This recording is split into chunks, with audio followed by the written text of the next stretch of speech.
ماضی میں سابق جو امیر تھے جماعت اسلامی کے سید منور حسن صاحب اللہ تعالیٰ ان کو جنت الفردوس میں جگہ عطا فرمائے، ان کی بیٹی کی شادی ہوئی، اور ان کی بیٹی کی جب شادی ہوئی تو ان کو ظاہر ہے انہوں نے شادی میں بہت سے لوگوں کو بلایا، اور اس شادی میں جب بہت سے لوگ آئے تو ان کو بہت سی سلامیاں دی گئیں، بہت سے تحائف دیے گئے.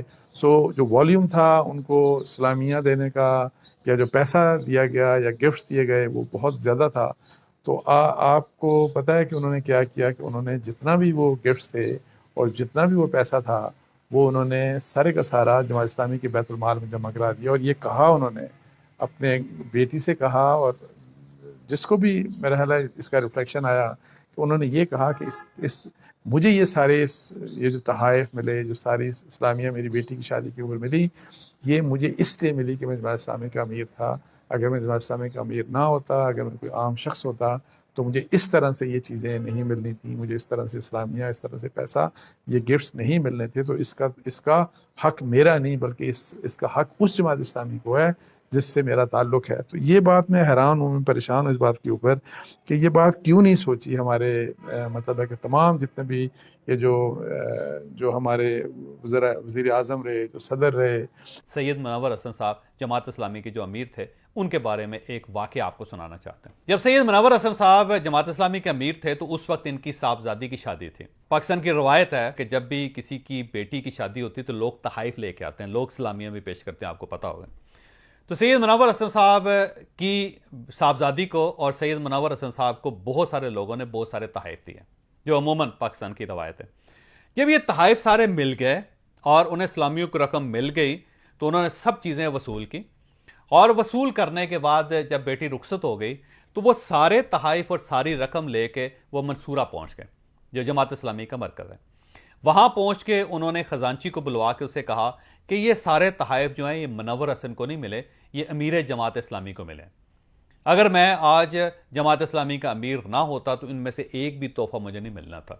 اس کا مطلب یہ ہوا کہ میں انٹائٹل نہیں ہوں، یہ ساری کی ساری جو رقم ہے، یہ سارے کے سارے جو تحائف ہیں یہ کسی اور کو دیے گئے ہیں، اور وہ کون ہے؟ وہ جماعت اسلامی کا امیر ہے. لہٰذا میں ساری چیزیں جو ہیں وہ جماعت اسلامی کے اکاؤنٹ میں جمع کرواتا ہوں. اور سید منور حسن صاحب نے وہ ساری چیزیں جو ان کی بیٹی کو ملی تھی مہمانوں کی طرف سے، وہ ساری کی سارے جماعت اسلامی کے اکاؤنٹ میں جمع کروا دی.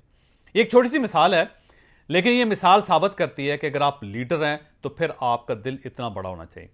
اور یہ یاد رکھیں کہ سید منور حسن صاحب انتہائی غریب زندگی گزاری، انہوں نے غربت میں زندگی گزاری. انہوں نے بہت چھوٹے سے گھر میں رہتے تھے منصورہ کے اندر، اور کوئی بہت زیادہ کاروبار بھی نہیں تھا اور بہت زیادہ ان کے پاس پیسے بھی نہیں تھے. لیکن اس کے باوجود اس شخص کا دل دیکھیں، اس شخص کا ضمیر دیکھیں کتنا بڑا تھا کہ اس نے وہ تحائف بھی، وہ رقم بھی جو ان کی بیٹی کو شادی کے وقت ملی تھی، وہ بھی انہوں نے خزانے میں جمع کروا دی، اپنی جماعت کے خزانے میں. سید منور حسن صاحب پچھلے دنوں ان کا انتقال ہو گیا. ان کی بیٹی کی شادی تھی، لوگ دھڑا دھڑ تحفے دے رہے تھے اور اتنے تحائف جمع ہو گئے اس شادی کے اوپر، اور سب دیکھ رہے تھے جماعت اسلامی والے کہ منور حسن صاحب جو ہیں وہ بڑی خوش دلی کے ساتھ تحفے قبول کرتے جا رہے تھے. جب سارے تحفے اکٹھے ہو گئے اور بہت بڑا ایریا تحفوں سے بھر گیا تو پھر منور حسن صاحب نے کہا کہ یہ سارے منصورہ میں لے جائیں. یہ تحفے انہوں نے جماعت اسلامی کے امیر کو اس کے عہدے کی وجہ سے دیے. یہ تحفے میرے عہدے کو ملے ہیں، میری ذات کو نہیں ملے. تو یہ تحفے آپ منصورہ میں لے جائیں، جا کے وہاں پہ مال خانے میں جمع کروا دیں. ان کا میرے ساتھ کوئی تعلق نہیں ہے. تو ایسے ایماندار لوگوں کی مثالیں بھی یہاں پہ موجود ہیں، لیکن ان لوگوں کی ہم قدر نہیں کرتے نارملی. اور اس طرح کے لوگوں کی ہم قدر کرتے ہیں ان کی جنہوں نے ہمیں چونا لگایا ہو، اور اسی لیے وہ بار بار ہمیں چونا لگاتے ہیں اور ہم چونا لگواتے بھی رہتے ہیں. یہ فیکٹ سے میں نے آپ کے سامنے رکھ دیا. اب آپ کو یقیناً سمجھ آ گیا ہوگا کہ توشہ خانہ کیا ہے. یہ توشہ خانہ میرا ہے، آپ کا ہے، اس قوم کا ہے. جو تحفے باہر سے حکمران اور لوگ دیتے ہیں وہ اس ریاست کی وجہ سے دیتے ہیں، ان عہدوں کی وجہ سے دیتے ہیں، اور یہ عہدے ہماری امانت ہے ان حکمرانوں کے پاس. یہ ان کے باپ کا مال نہیں کہ اپنے گھر لے جائیں گے. لفظ سخت ہیں لیکن سچ ہے. ان کسی کو تیزی سے آگے بڑھانا چاہیے تاکہ آنے والے حکمرانوں کے لیے اور آئندہ جتنے بھی حکمران ہوں ان سب کے لیے یہ مثال بنے اور وہ لوٹ مار کرنے سے باز آئیں.